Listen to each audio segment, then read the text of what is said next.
আলাইকুম। Creative online স্কুলের পক্ষ থেকে সকলকে জানাই শুভেচ্ছা এবং অভিনন্দন। আজ আমরা ত্রিকোণমিতি অধ্যায়ের অন্যতম একটা গুরুত্বপূর্ণ অঙ্ক শিখব, যেটা খুবই গুরুত্বপূর্ণ এবং বিভিন্ন বোর্ড পরীক্ষায় আসে।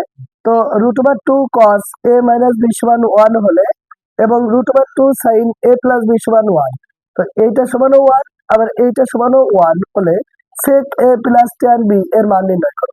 যখন আমাদের এই ধরনের অঙ্ক করতে বলবে তখন আমাদের মেইন টার্গেট থাকবে a এবং b এর মান নির্ণয় করা। তো সেটা আমরা কিভাবে করব? আগে যে মানটা আমাদের দেওয়া আছে সেটা লিখবো যে √2 cos a - b = 1, অর্থাৎ √2 এই পাশে মানে পক্ষান্তর করলে, যেহেতু গুণ হিসেবে আছে এটার সাথে, ওই পক্ষান্তর করলে এটা ভাগ হয়ে যাবে, অর্থাৎ 1 ভাগ √2।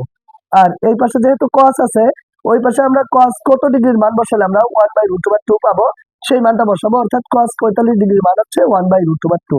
তো উভয় পাশে যেহেতু cos আছে, এখানে cos into a - b, cos কে আমরা পক্ষান্তর করলে cos 45 ডিগ্রির সাথে ওই cos ভাগ হবে, ভাগ হলে cos cos কাটা হয়ে যাবে, শুধু থাকবে 45 ডিগ্রি, অর্থাৎ a - b = 45 ডিগ্রি।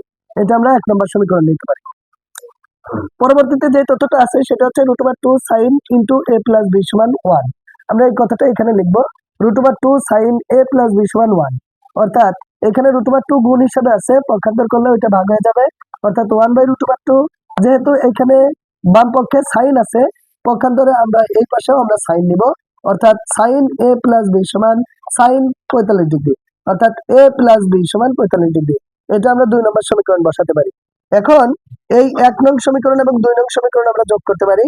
1 নং সমীকরণ আছে আমাদের a - b, তাই আমরা আগে বসাচ্ছি a - b, যেহেতু যোগ করছি সেহেতু প্লাস, এবং এর বাম পাশে যেটা আছে a + b, বাম পাশ প্লাস বাম পাশ, ডান পাশ প্লাস ডান পাশ, অর্থাৎ 1 নং সমীকরণের বাম পাশ 2 নং সমীকরণের বাম পাশ, 1 নং সমীকরণের ডান পাশ 2 নং সমীকরণের ডান পাশ আমরা যোগ করব। এখন b এর আগে মাইনাস আছে, b এর আগে প্লাস আছে, একটা b থেকে একটা b মাইনাস করলে 0, a আর a যোগ করলে 2a, এবং এই a যদি আমরা এই পাশে নিয়ে যাই তাহলে 90 ডিগ্রি, এই 2 গুণ হিসাবে আছে, ওই পাশে গেলে ভাগ হবে, 90 ডিগ্রি ভাগ 2, অর্থাৎ a = 45 ডিগ্রি। এখন এখানে দুইটা নিয়মে করা যেতে পারে, একটা সমীকরণ এবং 2 নম্বর সমীকরণ বিয়োগও করা যেতে পারে, আবার যে কোনো একটা সমীকরণে একটা মান বসানো যেতে পারে। তো আমরা মান বসাই যে অঙ্ক করছি, অর্থাৎ এইখানে 1 নং সমীকরণে a - b = 45 ডিগ্রি, অর্থাৎ a যেখানে আছে সেখানে আমরা বসিয়েছি 45 degree, minus b = 45 degree, a যেখানে আছে সেখানে বসিয়েছি 45 ডিগ্রি, মাইনাস b = 45 ডিগ্রি। এখন b মাইনাস পক্ষান্তর করলে ওই পাশে গিয়ে প্লাস হয়ে যায়, এবং ওই পাশে যেহেতু প্লাস আছে এই পাশে পক্ষান্তর করলে ওইটা মাইনাস হয়ে যায়, অর্থাৎ b = 0 ডিগ্রি। আমরা এখানে মান বসিয়েছি sec a + tan b, sec এর মান আমরা এখান থেকে পেয়েছি 45 ডিগ্রি, এখানে সেটা বসিয়েছি 45 ডিগ্রি, প্লাস tan b অর্থাৎ tan 0 ডিগ্রি। এখন sec 45 ডিগ্রি মান √2 প্লাস tan 0 ডিগ্রি মান 0, √2 এর সাথে 0 যোগ করলে √2। আশা করি সকলেই বুঝতে পেরেছো।